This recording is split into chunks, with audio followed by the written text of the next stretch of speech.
Hello everyone, Dr. Casen and Dr. Aimee here with the Drugless Doctors, and today we're going to talk about breast health and also something you may not realize could be a very valuable tool not only for yourself but for every single woman on this planet could be benefiting from this special service called breast thermography.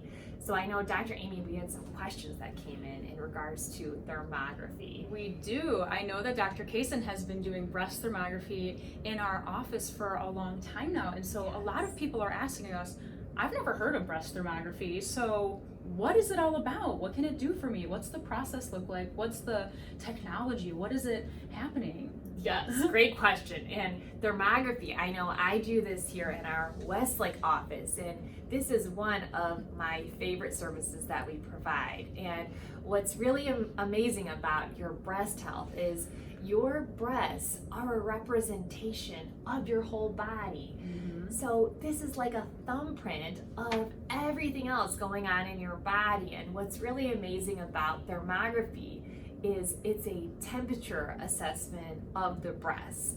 And how this works is I have a special camera, and this is a physiological temperature scan, and I do 6 different images of the breast, and then I send those to thermologists. So these are actually MDs and thermologists that read all of our reports, Dr. Aimee.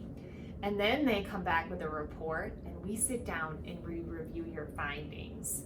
What's really interesting about that is a lot of women, what we're seeing, they may have lymph congestion underneath their armpits, or also cysts on the breasts, which sometimes can be a lack of iodine or other hormonal challenges going on.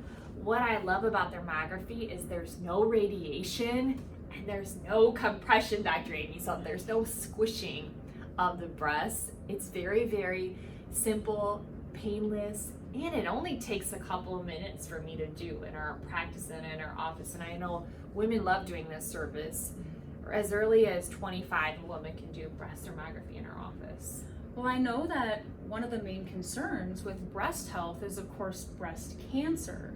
So Yes. what is something that ladies that are watching this now would be able to do to help prevent breast cancer? Great question. And I have a lot of women that when they come in for their thermography, that is their main concern. They want to work on changing the pattern. They want to work on preventing breast cancer. Maybe as I'm going through their health history, maybe they've had a mom, an aunt, or someone in their life that has had breast cancer. And I think in all of our minds, it's not something you focus on, but if you have a family member, a loved one that you've lost from breast cancer, you start thinking sooner about your own breast, and also, do you have it? Are you going to get it? Is this something you need to be concerned about?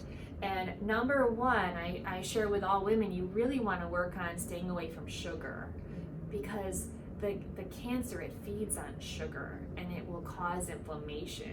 And in our office, with doing this for the last several years in our practice, I've seen so many ladies that have improved overall hormonally in their breasts as we start changing the pattern. And even when it comes to mammograms, I know that was another question that we had, Dr. Aimee. The thermography, it doesn't replace a mammogram, it's a different approach. So women are choosing to do thermography as another tool to be able to evaluate function. By the time something shows up on a mammogram, it's already been there for years, up to 6 years of replication. And there's no perfect evaluation. So even with thermography, women are still doing breast exams, self-breast exams, and even ultrasounds or other diagnostic tools to be able to evaluate them. And I know I want to share a couple of the ladies specifically in our practice. They've had mastectomies, they've had breast augmentation done. We've even had a shift with people in our practice, Dr. Aimee, and I know you've seen this as well, that they're having their breast implants taken out, which leads to another host of factors like inflammation and scar tissue, which we are able to help and improve over time when it comes to nutrition. So those are all really, really exciting things that we see with thermography. And I encourage you, look at our website for our upcoming dates. I know we're here in Westlake, Ohio, as well as Naples, Florida, and you really want to get connected with that. Women as early as 25 can start doing this. After you get your baseline, it's only annual scans, and it's amazing what you can do naturally to improve your breast health.